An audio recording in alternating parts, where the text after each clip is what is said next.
नमस्कार विद्यार्थियों। आज के मेरे इस ई कंटेंट ई व्याख्यान क्लास में आपका एक बार पुनः अभिनंदन। आज हम भक्ति आंदोलन उदय के कारकों की चर्चा करते हुए इस संदर्भ में साहित्य मनीषियों द्वारा की गई व्याख्या की समीक्षा करेंगे और उसमें अंतर्निहित अंतर्विरोध को जानने और समझने का प्रयत्न करेंगे। उम्मीद है यह विमर्श आपके लिए लाभकारी होगा। तो चलिए शुरू करते हैं भक्ति आंदोलन उदय के कारकों की व्याख्या।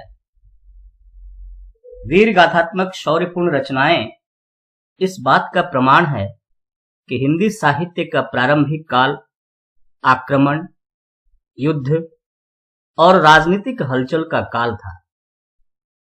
ऐसे में यह प्रश्न बड़ा ही स्वाभाविक है कि क्या कारण था कि वीरता परक रचनाओं के स्थान पर सहसा भक्ति की लहर उमड़ पड़ी और वीरता परक काव्य का स्थान भक्ति ने ले लिया।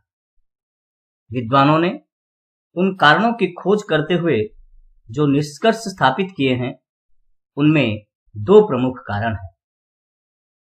पहला, राजनीतिक कारण। विद्वानों के एक वर्ग का यह मानना है कि पिछले 400-500 वर्षों से लड़ते लड़ते भारतीय जनमानस निराश हो चुका था। राजनीतिक दृष्टि से वे परतंत्र हो गए थे और सामाजिक दृष्टि से भी हीन और पतित।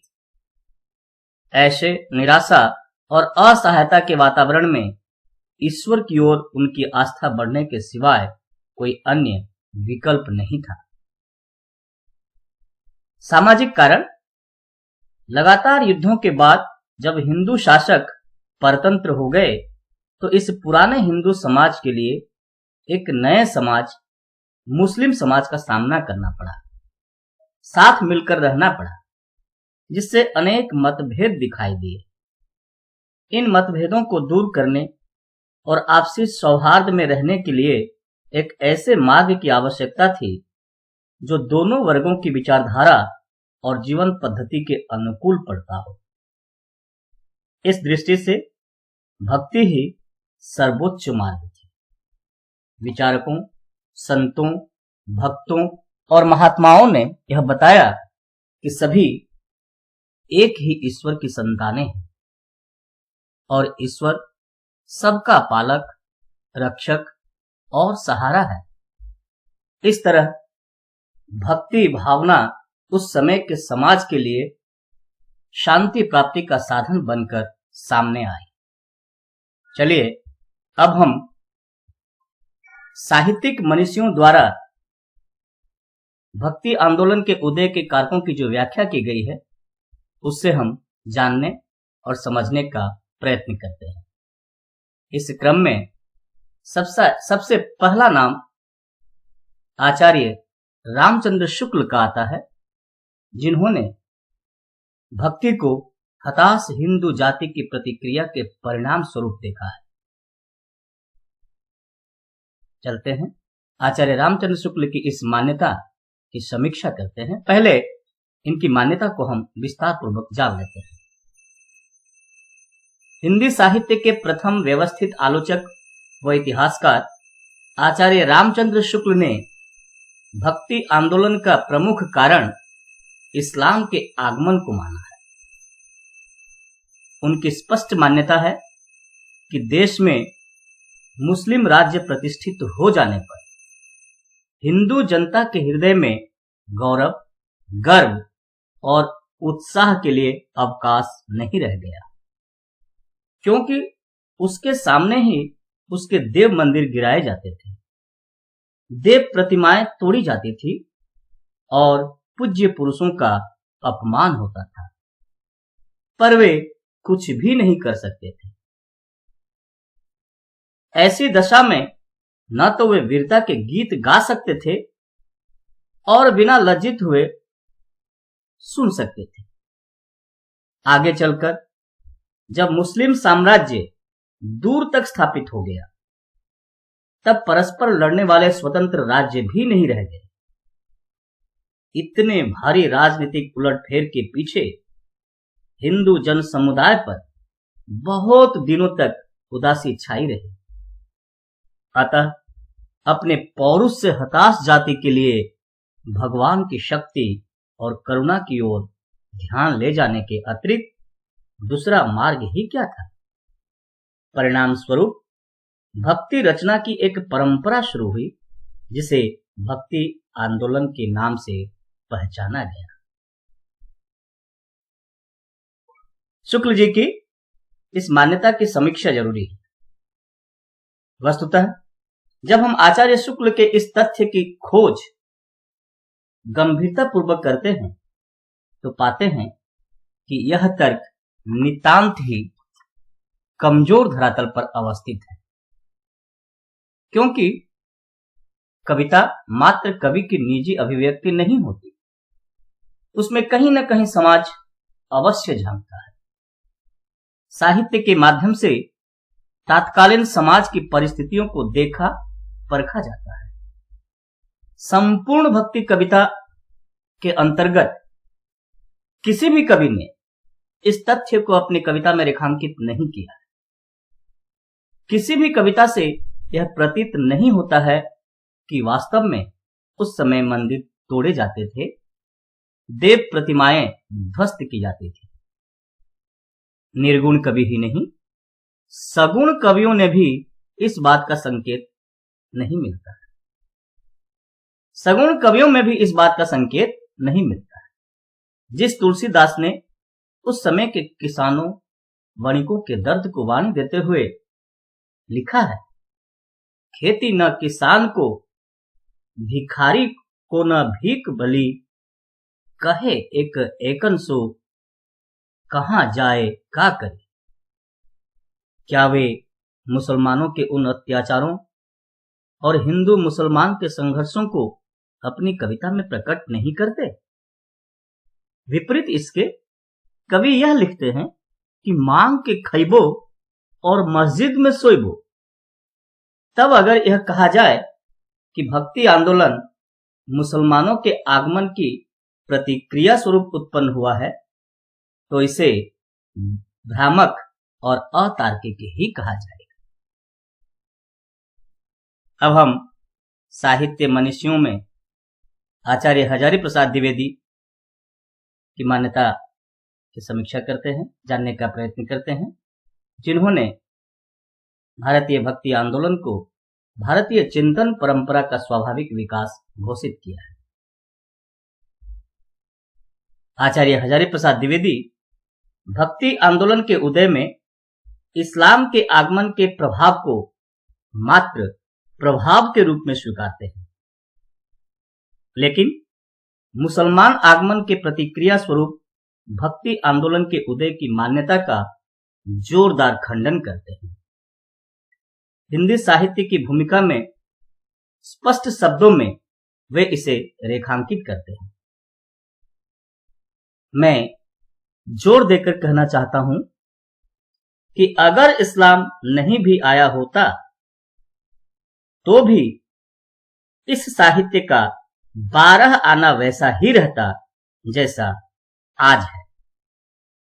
स्पष्ट है कि आचार्य द्विवेदी इस्लाम के प्रतिक्रिया स्वरूप भक्ति आंदोलन के उदय की मान्यता का विरोध करते हैं और इसे भारतीय चिंतन परंपरा का स्वाभाविक विकास घोषित करते हैं।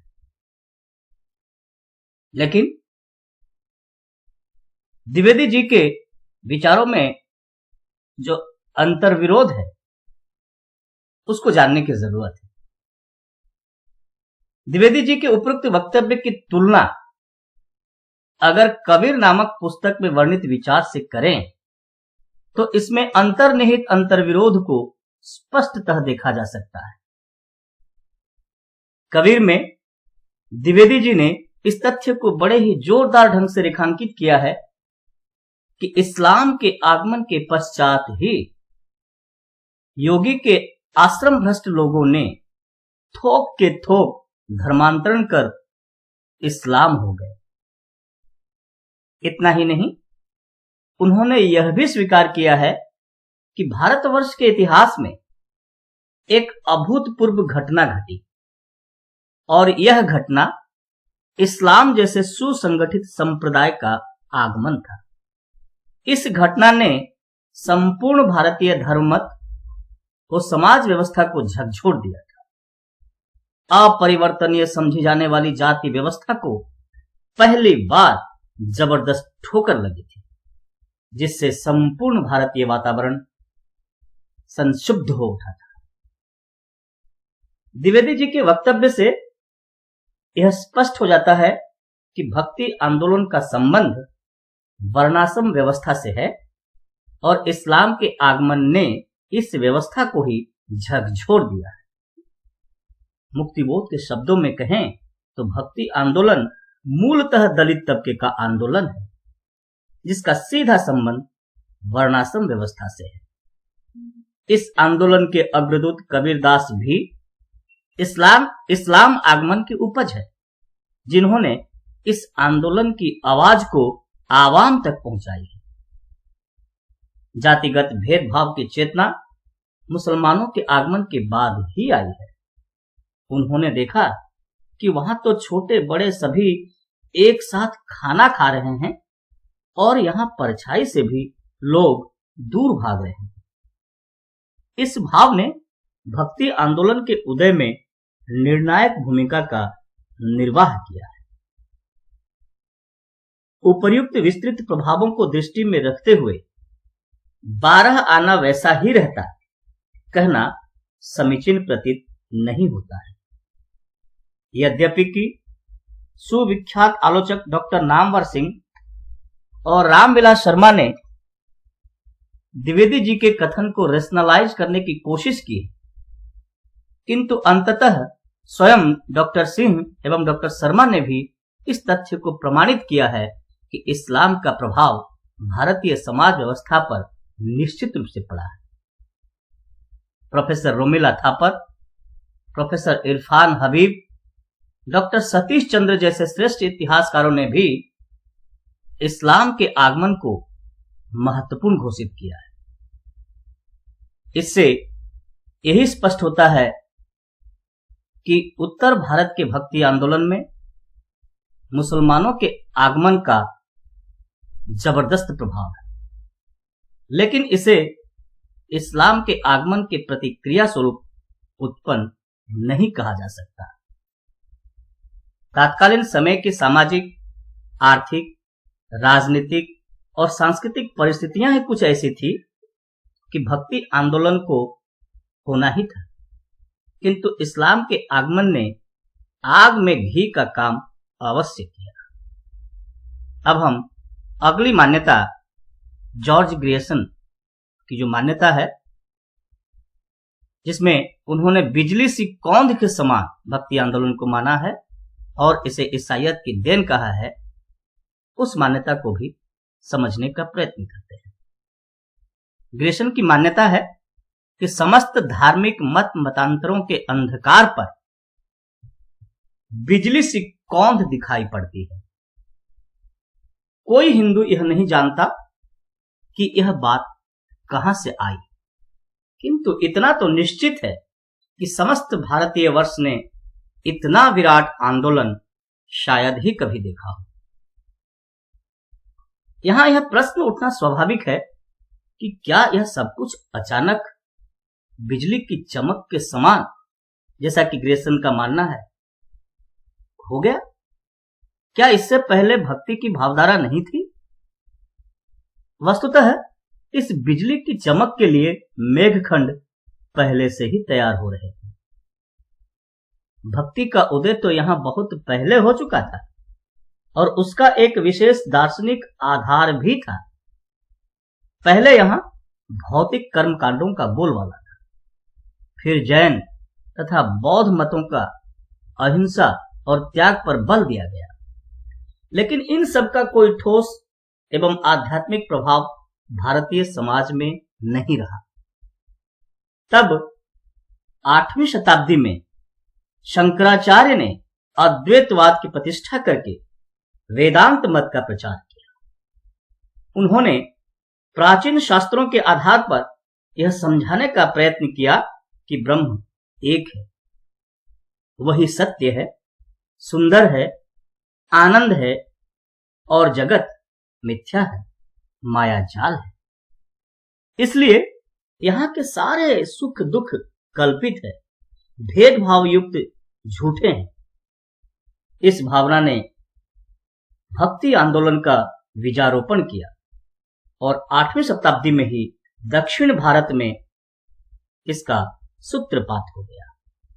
लेकिन उत्तर भारत में निरंतर आक्रमण, युद्ध और हलचल के कारण यहां भक्ति की लहर 14वीं शताब्दी तक पहुंच पाई। यहां सबका ध्यान आत्मरक्षा के लिए वीरता की ओर रहा। कुछ सिद्ध और नाथपंथियों ने योग मार्ग का प्रचार अवश्य किया, लेकिन जन साधारण को मानसिक शांति प्रदान करने में वे विफल रहे। मुगल साम्राज्य की स्थापना से जब यहां कुछ शांति हो गई, राजनीतिक उथल पुथल व हलचल कम हो गई, तब दक्षिण की भक्ति लहर को यहां भी प्रवेश करने का अवसर मिला। उत्तर भारत में भक्ति आंदोलन का देर से आने का एक अन्य प्रमुख कारण ब्राह्मण राजपूत गठबंधन का भी होना है, क्योंकि जाति व्यवस्था और वर्ण व्यवस्था के टूटने से प्रभुत्व कम होने का डर रहा है। निष्कर्षतः यही कहा जा सकता है कि तत्कालीन सामाजिक, राजनीतिक, आर्थिक, सांस्कृतिक परिस्थितियों की उपज है भक्ति आंदोलन, जिसमें इस्लाम के आगमन ने सहायक भूमिका का काम किया है। धन्यवाद।